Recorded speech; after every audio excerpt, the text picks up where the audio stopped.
Now this verse. Israel came out of Egypt. They just experienced a great miracle from God.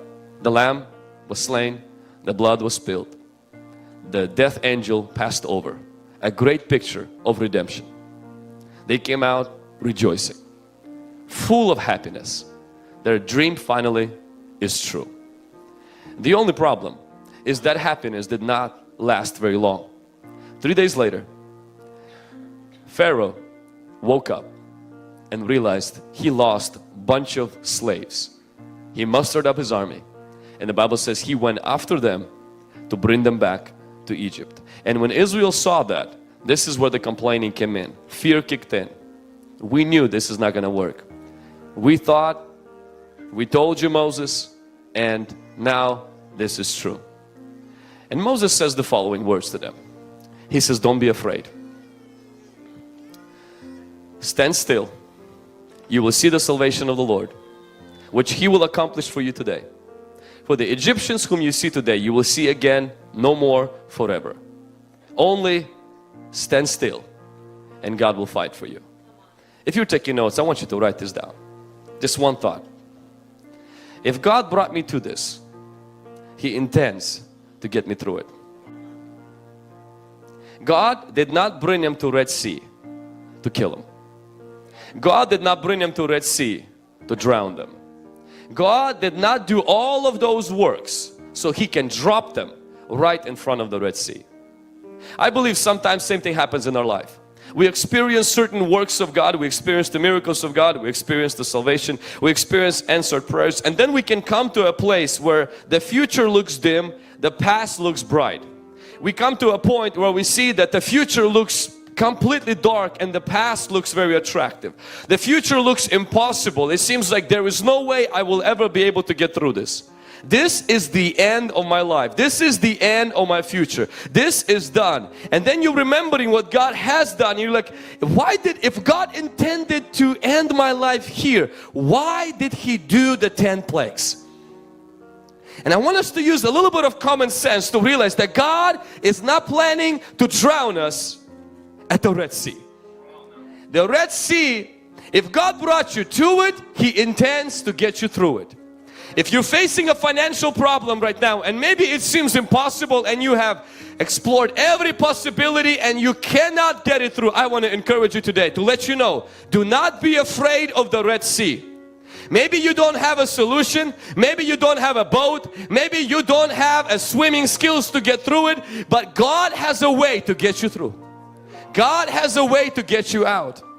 When we got this building, our pastor, he had the vision, and the vision was to see a church that will be filled with people in Tri-Cities who are going to come to know Jesus. He had a desire, had a vision, and then he decided to get a building. He got a building.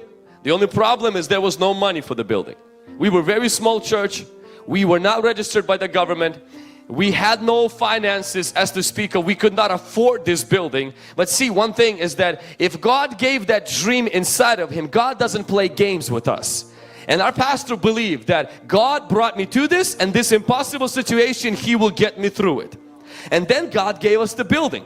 We got a rental, people who started to rent the facility. They paid for the mortgage for about 15 to 16 years. And then last year when they moved out, the building was paid off, and today we own it free and clear.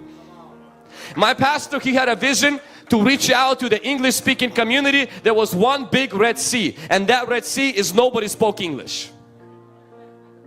He did not speak English. The little children that he had and nephews, they did not speak English. And so, but you must understand, when God gives you a promise, He will present you to a problem where He will test your faith.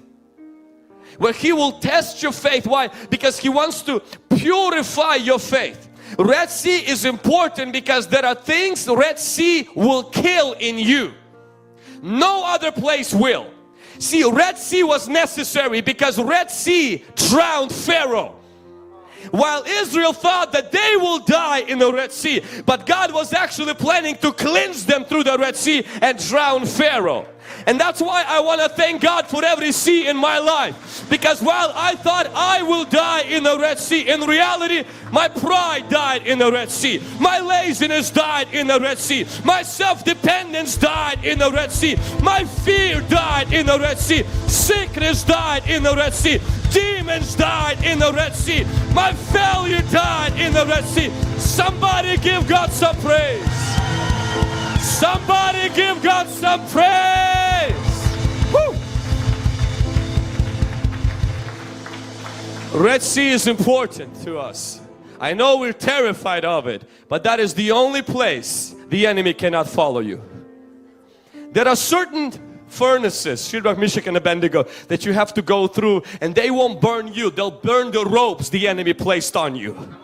See, that's why sometimes some furnaces are necessary, because they bring cleansing. You come out of it without ego. You come out of it and pride is squashed. You come out of it and there is a sense of purity that exists, a sense of passion.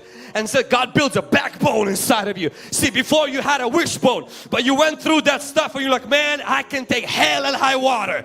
If I got through that with God, listen, nothing is impossible to God. Sometimes you go through a Red Sea, and it's not because the Lord wants to drown you. It's because the Lord is cleansing you. It's cleansing you from unbelief. It's cleansing you from emotional drama. That little emotional roller coaster, I don't feel like God is with me, He left, and God will cleanse that out. So that you will say like Job, I know my Redeemer lives. You will say like Paul, I know in whom I have believed. Do I feel Him? No. Do I see Him? No. But I know He is alive. Be still and know the Lord is God. Why? God will cleanse that emotionalism in us. God will take us through the Red Sea. He will cleanse us from generational curses that are attached to us, and we feel like, man, I'm gonna die in this. I'm not gonna make through this. But see, God will revive your fervor and your passion for His presence like never before. You know, when we started before we saw the movement of the Lord in our church, before we start seeing people coming to know Jesus on a regular basis, you know, we faced an impossible wall. I remember personally when I was already a youth pastor, you know, and the assignment was on our life to see breakthrough. We've done everything we could, we felt like. And it felt like, man, this thing is impossible. We can't get through it. 50 kids on Wednesday night, on Thursday night, and there was everything that we did, we couldn't push through. And it seems like this is it. But I'm like, if God gave us a building, it wasn't so we die here. If God gave us a miracle, if God wouldn't do that, if He would plan to shut our church down, God wouldn't be that good with 10 plagues if He intended to have my funeral at the bottom of the rivers of the sea.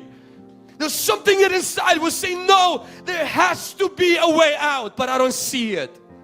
But our worship team did a song a while ago. It says, Waymaker. My Bible tells me Jesus is the way. See, when there seems to be no way, I just want to encourage you, have this resolution inside of your spirit. God did not bring me to this to drown me here. And if I have to go through the water, it's because God is going to give me a bath. I will make it through this water. Pharaoh will not. Fear will not. My sickness will not. Failure will not. Ropes will be burned. Pharaoh will die. Come on, somebody, give God some praise right now.